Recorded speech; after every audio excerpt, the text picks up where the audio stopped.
Okay, so we're starting our reload. These are our reloading dies. This is the Hornady American series. I I think it's a good little packaging here. Some of the bad part, most of my packages actually have nice carrying cases. This one doesn't have it, but it's a well-priced set of dies. You can always find a piece of box or something like that to put them in.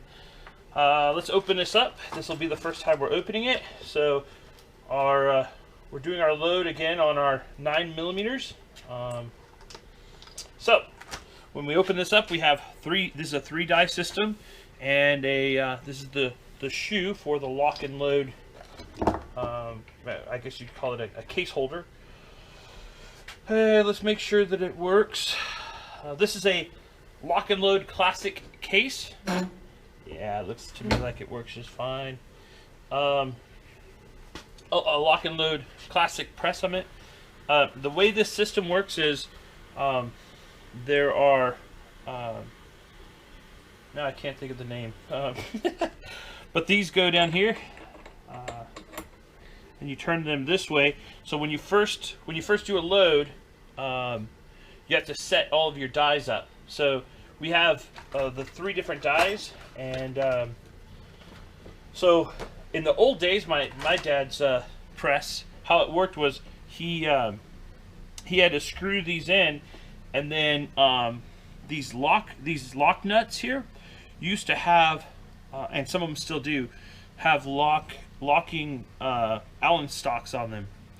And so you would screw it down there, and you would set it, and then you would set your Allen distance and tighten that down. That way, when you unscrewed it and put in your new die, you could put it back to the same position. Now, the problem is sometimes those locking screws on the locking nuts, sometimes those locking screws would back out, and then you would lose your position. So you'd be going through a load, screw it out, put a new one in, and then when you go to load it, it wouldn't work, and you would mess things up. So with this, this grommet, I don't know, that's not the right word. Geez, I can't think of the right word. But anyways, it comes out with the die once we have it locked in. You'll see how that works. But that means you have to manually put it in and lock it, so that way it won't move, right?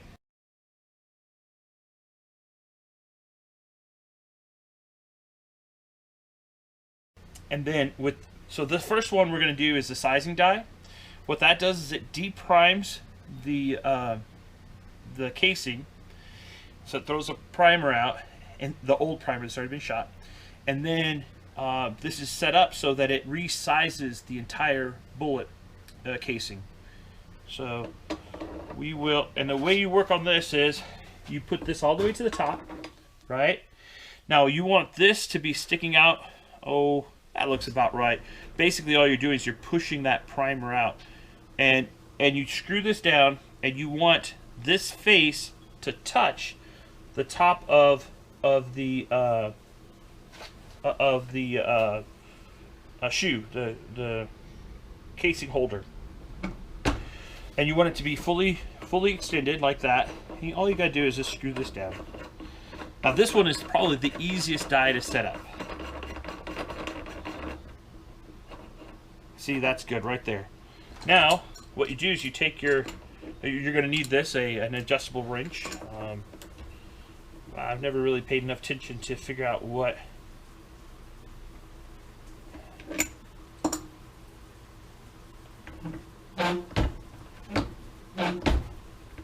Oh man, there's a little O-ring here that moved on me.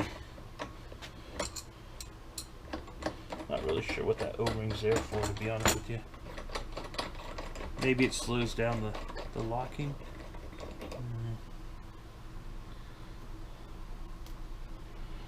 So I don't know if that's useful, but I don't like it sticking out there. That's an aesthetic issue, I guess. Maybe my ADHD is showing. Alright, I don't have that, so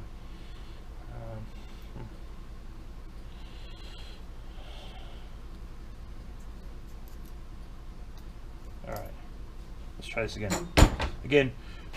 we push this all the way down, and then just kind of screw this in until it touches.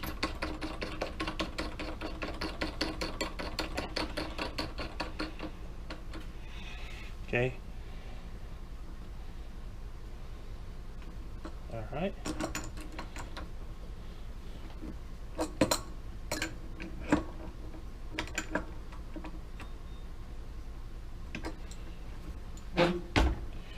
Now sometimes you have to use the wrench to back this back out, but you can kind of see what that looks like. It almost looks like it's a little bit further than that device there. But like I said, this is the easiest one. Now there are directions with the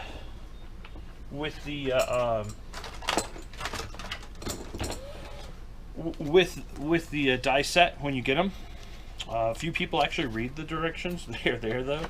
So it says adjust the die, loosen the lock nut, top of the die, adjust to spindles, approximately 1/16 a decap pin is below the die.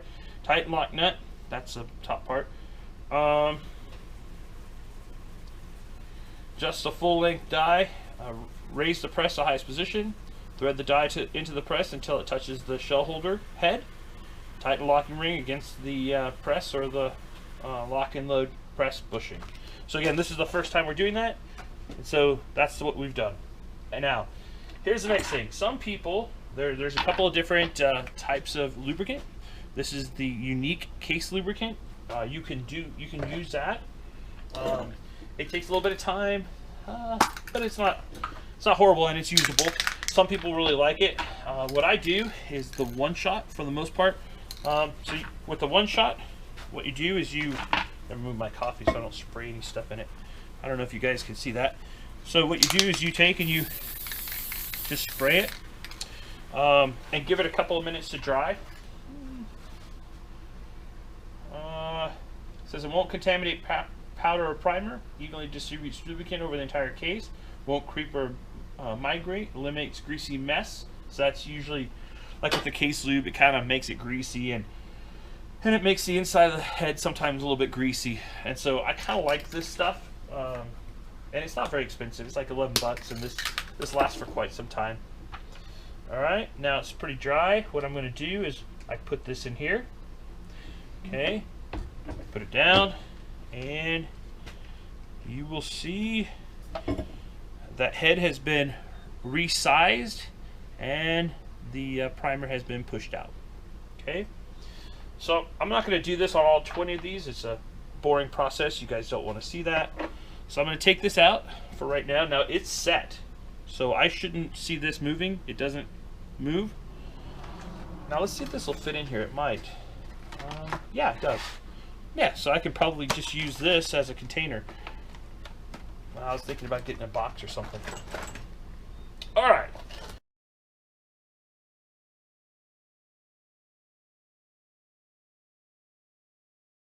Next, this is the last one we're going to do, so we won't do that today. This we will use. So again, there's different systems. This is a three die system. What this does is actually opens the neck up, the top of it a little bit. So if you look at this, what you want to have happen is you want this bullet to sit in here once you have everything in there, so it won't move. And you can see it doesn't quite fit into the neck. Now, so what you're going to do is you're going to open that neck up just a little bit so that the bullet will sit there while you press it into the bullet into the casing. Okay, so again, you can kind of see that it's about the same circumference, so it just needs to open up just a tiny bit, and that will go in there. Okay, so what we'll do is we'll put another one of these in here. Now, the way I've done this in the past is I have put this here, run this all the way to the top, so the casing is inside of the casing holder, and then I've taken the die and I've run it down to where it's touching the top. Okay, so that means it won't be doing anything. So right now, it's touching the top. So if I move it up and down, it's done nothing. You see that? And so what I'll do is I'll screw that down a couple of times and find the spot that I like. Okay, so now there has been a very little bit of flaring there. That looks to be not enough. Heck, it might be enough. Let me do it one more little bit. What we wanted to do is just sit there while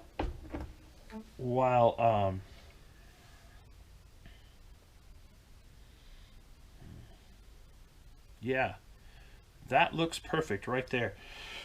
So while it's going up and down, I don't want it to I don't want the bullet to shake out. And you can see that it's sitting there pretty darn good. I would say that's about perfect. Just a tiniest bit of flaring. Now it's a personal thing. How do you like it? How does your press work? Mine, I lubricate it a little bit, but you can hear it. Makes a little bit of noise. That shaking will shake a bullet loose. So I do like the times when they have this type of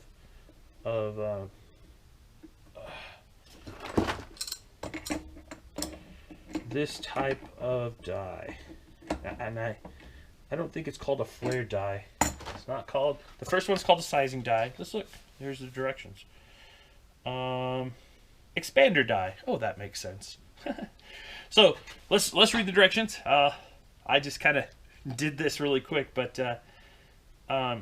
so adjusting the expander die. Raise the rim to the highest position with the size case in the shell holder. That's the first thing we did.